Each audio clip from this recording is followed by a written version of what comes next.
Ba'zi tahorat qilmoqchi bo'lgan insonlar hojatga bormasa ham albatta orqa oldini yuvib kelish, mustahab qilish shart deb o'ylashadi. Bu xato.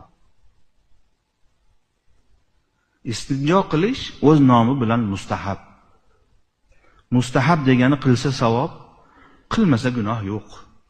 Hojatga borgisi kelmasa ham yoki uxlab tursa ham yoki yel chiqib ketsa ham albatta borib o'sha avratini orqa oldini yuvib kelishlik bu bid'at bo'ladi. Savob bo'lmaydi bunga. Tahoratga mutlaqo aloqasi yo'q bu narsa. Bu noto'g'ri tushunchani o'nglab olishligimiz kerak. Hatto o'sha hojatga borganimizda ham albatta suv bilan yuvish bu shart emas.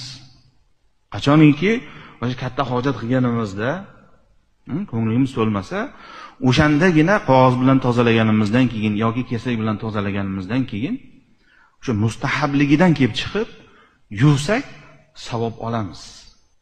Lekin bu ham shart emas.